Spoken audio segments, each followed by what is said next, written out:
ओम शांति। ये बाबा की 12 तारीख की साकार मुरली है। मीठे बच्चे, श्रीमत पर चलो तो तुम्हारे सब भंडारे भरपूर हो जाएंगे। तुम्हारी तकदीर ऊंची बन जाएगी। प्रश्न है, इस कलयुग में किस चीज़ का देवाला निकल चुका है? देवाला निकलने से इसकी गति क्या हुई है? तो बाबा ने कहा, कलयुग में पवित्रता, सुख और शांति का देवाला निकल चुका है। इसलिए भारत सुख धाम से दुख धाम, हीरे से कौड़ी जैसा बन गया है। यह खेल सारा भारत पर है।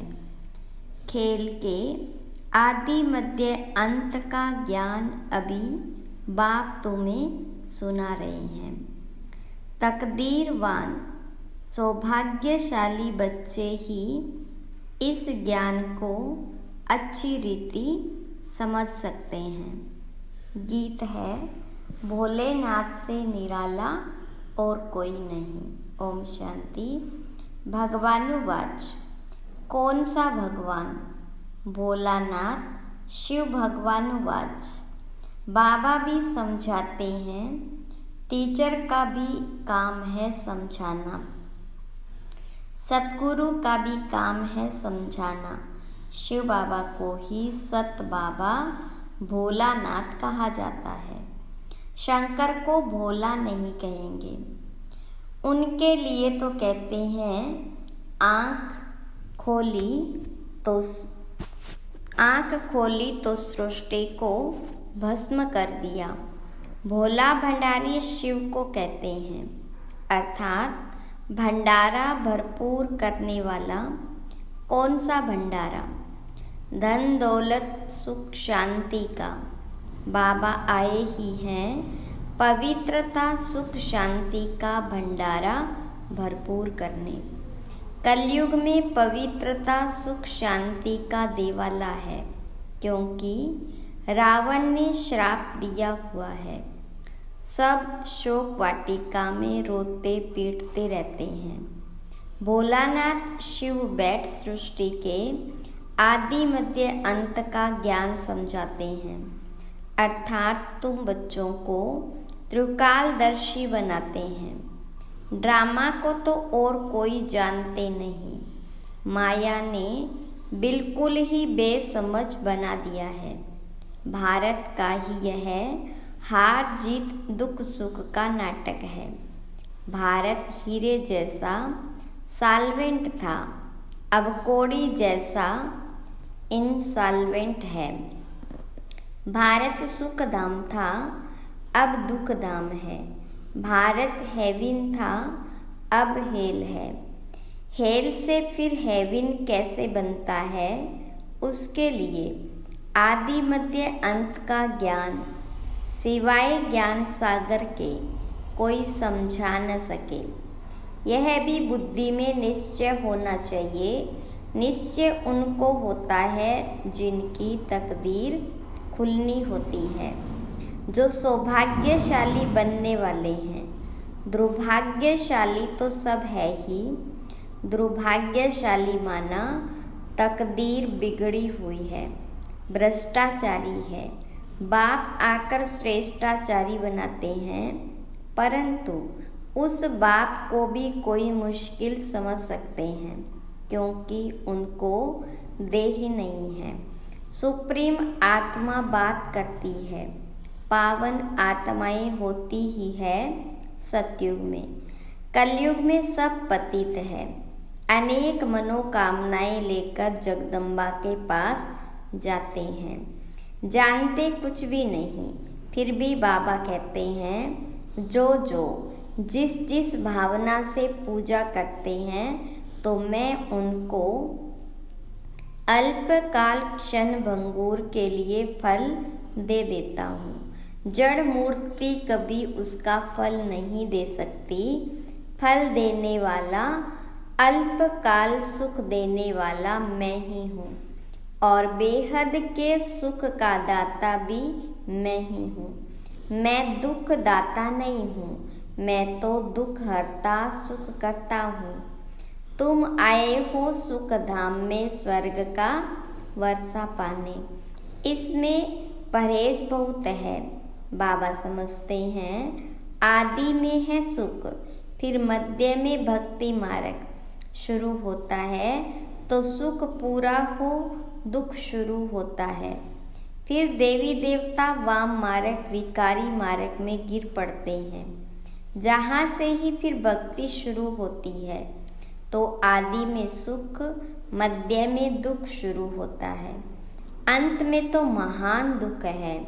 बाबा कहते अब सर्व का शांति सुख दाता मैं हूँ, तुमको सुख धाम चलने के लिए तैयार कर रहा हूँ। बाकी सब हिसाब किताब चुकतू कर शांति धाम में चले जाएंगे। सजाएं तो बहुत खाएंगे, ट्रिब्यूनल बैठती है। बाबा ने समझाया है काशी में भी बलि चढ़ते थे, काशी कलवट कहते हैं ना। अब काशी में है शिव का मंदिर, वहाँ भक्ति मार्ग में शिव बाबा की याद में रहते हैं। कहते हैं बस अब आपके पास आऊं। बहुत रो रो कर शिव पर बलि चढ़ते हैं तो अल्पकाल क्षण भंगुर थोड़ा फल मिल जाता है। यहाँ तुम बलि चढ़ते हो, अर्थात जीते जी शिव बाबा का बनते हो। 21 जन्म का वर्षा पाने के लिए जीव घात की बात नहीं, जीते जी बाबा मैं आपका हूँ। वह तो शिव पर बलि चढ़ते हैं, मर जाते हैं, समझते हैं हम शिव बाबा का बन जाऊंगा, परंतु बनते नहीं हैं। यहाँ तो जीते जी बाप का बने, गोद में आए, फिर बाबा की मत पर चलना पड़े, तब ही श्रेष्ठ देवता बन सकते हैं। तुम अब बन रहे हो, कल्प कल्प तुम यह पुरुषार्थ करते आए हो, यह कोई नई बात नहीं। दुनिया पुरानी होती है फिर जरूर नई चाहिए ना। भारत नया सुख धाम था, अब पुराना दुख धाम है। मनुष्य इतने पत्थर बुद्धि है जो यह नहीं समझते कि सृष्टि एक ही है, वह सिर्फ नई और पुरानी होती। माया ने बुद्धि को ताला लगाए बिल्कुल ही तुच्छ बुद्धि बना दिया है। इसलिए ऑक्यूपेशन जानने बिगर ही देवताओं की पूजा करते रहते हैं। इसको ब्लाइंड फेथ कहा जाता है, अंधश्रद्धा। देवियों की पूजा में करोड़ों रुपया खर्च करते हैं, उनकी पूजा कर खिला पिलाकर और फिर समुद्र में डुबो देते हैं। तो यह गुड़ियों की पूजा हुई ना। इसमें क्या फ़ायदा? कितना धूमधाम से मनाते हैं, खर्चा करते हैं, हफ्ता बाद जैसे शमशान में दफन करते हैं, वैसे यह फिर सागर में डुबो देते हैं। भगवानुवाच यह आसुरी संप्रदाय का राज्य है, मैं तुमको दैवी संप्रदाय बनाता हूँ। कोई को निश्चय बैठना बड़ा कठिन है, क्योंकि साकार में नहीं देखते। आखांगा साकार में था तो अनेक उनके कितने फॉलोअर्स थे, उनको सोने हीरो में वजन करते थे। इतनी महिमा कोई बादशाह की भी नहीं होती। तो बाबा समझाते हैं इसको अंधश्रद्धा कहा जाता है, क्योंकि स्थायी सुख तो नहीं है ना। बहुत गंदे भी होते हैं, बड़े बड़े आदमियों से बड़े पाप होते हैं। बाबा कहते मैं गरीब निवाज हूँ, गरीबों से इतने पाप नहीं होंगे। इस समय सब पाप आत्माएं हैं, अभी तुमको बेहद का बाप मिला है। फिर भी घड़ी घड़ी उनको भूल जाते हो। अरे तुम आत्मा हो ना। आत्मा को भी कभी कोई ने देखा नहीं है, समझते हैं स्टार मिसल भ्रुकुटी के बीच में रहती है। जब आत्मा निकल जाती है तो शरीर खलास हो जाता है।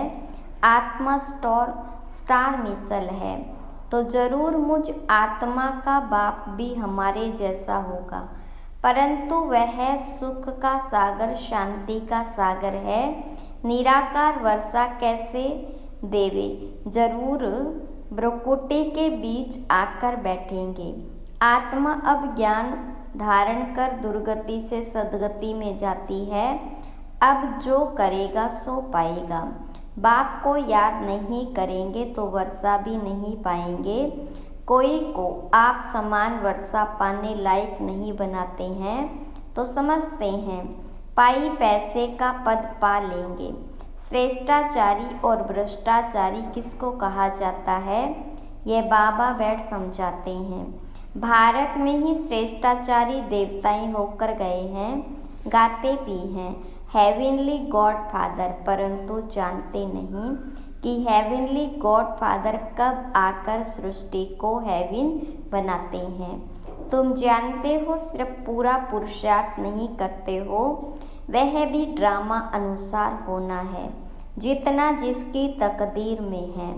बाबा से अगर कोई पूछे तो बाबा झट बता सकते हैं कि इस चलन में अगर तुम्हारा शरीर छूट जाए तो यह पद पाएंगे, परंतु पूछने की भी हिम्मत कोई नहीं रखते। जो अच्छा पुरुषार्थ करते हैं वह समझ सकते हैं हम कितने अंधों की लाठी बनते हैं। बाबा भी समझ जाते हैं यह अच्छा पद पाएंगे। यह बच्चा कुछ भी सर्विस नहीं करता तो वहाँ भी दास दासी जाकर बनेंगे। झाड़ू आदि लगाने वाले, श्री कृष्ण की पालना करने वाले, महारानी का श्रृंगार करने वाले दास दासियाँ भी होते हैं। वह है पावन राजाएं और यह है पतित राजाएं। तो पतित राजाएं पावन राजाओं के मंदिर बनाकर उन्हों की पूजा करते हैं, जानते कुछ भी नहीं। बिरला मंदिर कितना बड़ा है, कितने लक्ष्मी नारायण के मंदिर बनाते हैं, परंतु जानते नहीं कि लक्ष्मी नारायण कौन है, फिर उनको कितना फायदा मिलेगा। अल्पकाल का सुख जगत अम्बा के पास जाते हैं, यह थोड़े ही जानते हैं कि यह जगत अम्बा ही लक्ष्मी बनती है। इस समय तुम जगत अम्बा से विश्व की सब मनोकामनाएं पूरी कर रहे हो, विश्व का राज्य ले रहे हो। जगत अम्बा तुमको पढ़ा रही है, वही फिर लक्ष्मी बनती है, जिससे फिर वर्ष वर्ष भीख मांगते हैं। कितना फर्क है। लक्ष्मी से हर वर्ष पैसे की भीख मांगते हैं। लक्ष्मी को ऐसे नहीं कहेंगे हमको बच्चा चाहिए या बीमारी दूर करो, नहीं। लक्ष्मी से सिर्फ धन मांगते हैं, नाम ही है लक्ष्मी पूजन। जगत अम्बा से तो बहुत कुछ मांगते हैं, वह सब कामनाएं पूरी करने वाली है। अभी तुमको जगत अम्बा से मिलती है स्वर्ग की बादशाही। लक्ष्मी से हर वर्ष कुछ न कुछ धन का फल मिलता है, तब तो हर वर्ष पूजा करते हैं। समझते हैं धन देने वाली धन से फिर पाप करते रहते हैं, धन प्राप्ति के लिए भी पाप करते हैं। अभी तुम बच्चों को मिलते हैं अविनाशी ज्ञान रतन, जिससे तुम माला माल बन जाएंगे। जगत अम्बा से स्वर्ग की राजाई मिलती है, वहाँ पाप होता नहीं। कितनी समझ की बातें हैं। कोई तो अच्छी रीति समझते हैं, कोई तो कुछ समझते नहीं, क्योंकि तकदीर में नहीं, श्रीमत पर नहीं चलते तो श्रेष्ठ थोड़े ही बनेंगे। फिर पद भ्रष्ट हो जाता है। सारी राजधानी स्थापन हो रही है, यह समझना है। गॉड फादर हेवनली किंगडम स्थापन कर रहे हैं, फिर भारत हेवन बन जाएगा। इसको कहा जाता है कल्याणकारी युग। यह है बहुत से बहुत 100 वर्ष का युग और सभी युग 1250 वर्ष के हैं। अजमेर में वैकुंठ का मॉडल है, दिखलाते हैं स्वर्ग कैसा होता है। स्वर्ग तो जरूर यहाँ ही होगा ना, थोड़ा भी सुना तो स्वर्ग में आएंगे परंतु पढ़ेंगे नहीं तो जैसे ढील है। प्रजा भी नंबरवार होती है ना, परंतु वहाँ गरीब साहूकार सुख सबको रहता है, यहाँ तो दुख ही दुख है। भारत सतयुग में सुख धाम था, कलयुग में दुख धाम है। यह वर्ल्ड की हिस्ट्री ज्योग्राफी रिपीट होनी है। गॉड एक है, वर्ल्ड भी एक है। नई वर्ल्ड में पहले है भारत, अभी भारत पुराना है जिसको फिर नया बनना है। यह वर्ल्ड की हिस्ट्री ज्योग्राफी ऐसे रिपीट होती रहती है और कोई इन बातों को नहीं जानते। सब तो एक जैसे नहीं होते, मर्तबे तो वहाँ भी रहते। वहाँ सिपाही लोग होते नहीं क्योंकि वहाँ डर होता नहीं, यहाँ तो डर है इसलिए सिपाही आदि रखते हैं। भारत में टुकड़े टुकड़े कर दिए हैं। सतयुग में पार्टीशन होता नहीं, लक्ष्मी नारायण का एक ही राज्य चलता है, पाप कोई होता नहीं। अब बाबा कहते हैं बच्चे मेरे से सदा सुख का वर्षा लो, मेरी मत पर चलकर सदगति का मार्ग एक ही बाप दिखाते हैं। यह है शिव शक्ति सेना जो भारत को स्वर्ग बनाती है। यह तन मन धन सब इस सेवा में लगाते हैं। उस बापूजी ने क्रिश्चियन को भगाया, यह भी ड्रामा में था, परंतु उनसे कोई सुख नहीं हुआ। यह मिलेगा, यह होगा, मिलना है सिर्फ बाबा से, बाकी यह तो सब खत्म हो जाएगा। कहते हैं बर्थ कंट्रोल करो, उसके लिए माथा मारते रहते हैं, होगा कुछ भी नहीं। अभी थोड़ी लड़ाई शुरू हो जाए तो फेमन पड़ जाएगा, एक दो में मारामारी हो जाएगी।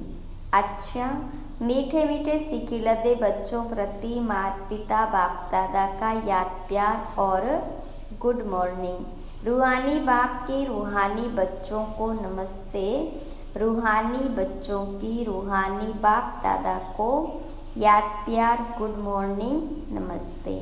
धारणा के लिए मुख्य सार। पहली पॉइंट, जीते जी बाप पर बलि चढ़ना है, अर्थात बाप का बनकर बाबा की ही श्रीमत पर चलना है, बाप समान बनाने की सेवा करनी है।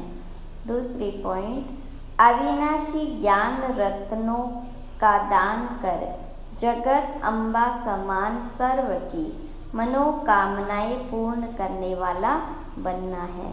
वरदान है, सेवाओं में सदा सहयोगी बन, सहज योग का वरदान प्राप्त करने वाले विशेषता संपन्न भव।